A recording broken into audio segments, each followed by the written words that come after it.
আজকে আমার মায়ের মৃত্যুবার্ষিকী। আজ থেকে 20 বছর আগে আমার মা আমাদের থেকে চলে গেছেন। মা যখন চলে যায় আমি চোখে অন্ধকার দেখতাম, সারা দুনিয়া আমার কাছে ফাঁকা মনে হয়েছে। এই 20 বছর কি করে বেঁচে আছি তাও ঠিক আমি জানি না। আমি এখানেই জন্মেছিলাম। এইখানে যে গাছটা আছে জাম গাছ, আরেকটা বড় জাম গাছ ছিল, তার পাশে আমার নারী পোতা হয়েছিল যাতে আমি ভালো হই। আমি ভালো হয়েছিলাম কিনা জানি না, কিন্তু মুক্তিযুদ্ধ আমাকে মানুষ করে দিয়েছে। মুক্তিযুদ্ধে আমি রুখে দাঁড়াতে পারবো এটাও আমার ধারণা ছিল না। তখন আমাদের নেতা ছিলেন বড় ভাই লতিফ সিদ্দিকী। আমরা তার নেতৃত্বেই চলেছি। আল্লাহ আমাদেরকে জয় দিয়েছিলেন, বাংলাদেশ স্বাধীন হয়েছিল। আজকে এত দালান কোঠা, ঘর বাড়ি, রাস্তাঘাট, বাংলাদেশ স্বাধীন না হলে এর কিছুই হতো না। কিন্তু বড় দুর্ভাগ্যের বিষয়, আজ অনেকেই সেই স্বাধীনতাকে মনেই করতে চায় না। 5ই আগস্ট হাসিনা সরকারের পতন হয়েছে, কেউ কেউ মনে করতে চায় যে এটা স্বাধীনতার পতন হয়েছে। না, কোনো মতেই না। স্বাধীনতা না থাকলে আজকে যে নেতারা একটা বিপ্লব ঘটিয়েছে, আমি তাদের বিপ্লবের জন্য তাদেরকে সাধুবাদ জানাই। এবং তারা যদি ঠিকভাবে চলতে পারতেন তাহলে বহু বছর তাদেরকে মানুষ স্মরণ রাখতো। কিন্তু তারা স্বাধীনতাকে প্রশ্নবিদ্ধ করে ফেলেছে। তারা বঙ্গবন্ধুকে মানে না, তারা জিয়াউর রহমানকে মানে না, তারা আমাদের কাউকেই মানে না। এটা ভালো কথা নয়। তোমরা আসছো আমার মায়ের মৃত্যুবার্ষিকীতে, এজন্য আমার বুক ভরে গেছে। 71-এ বড় ভাই আমার পাশে ছিলেন, জয়ী হয়েছিলাম। 75-এ পাশে ছিলেন, জয়ী হয়েছিলাম।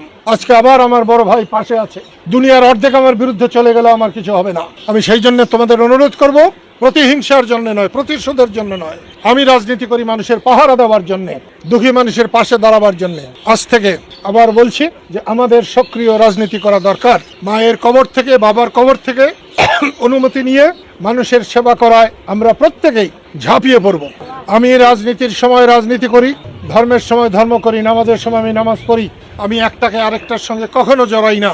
সেই জন্য আজকে আমি রাজনীতি কোনো কিছু বলতে চাই না। তারপরেও বলবো, গত 26শে মার্চ জাতীয় স্মৃতিসৌধে জয় বাংলা স্লোগান দেওয়ার জন্য কয়েকজনকে গ্রেপ্তার করা হয়েছে। আমি এর নিন্দা জানাই।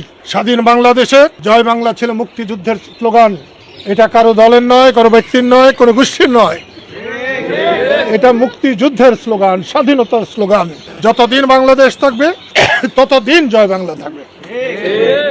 আমি গত 25 বছর একবারের জন্য জয় বাংলা বলি নাই। আজকে শপথ করে গেলাম মায়ের কবরে, বাবার কবরে, যে আজ থেকে আমি জয় বাংলা বলবো। জয় বাংলা আমাদের সবার। বাংলাদেশের স্বাধীনতাকামী মানুষের, বাংলাদেশের মানুষের হবে জয় বাংলা। আল্লাহ আমাদের সবাইকে তার পবিত্র আরশের ছায়াতলে রাখুন। ধন্যবাদ। জয় বাংলা।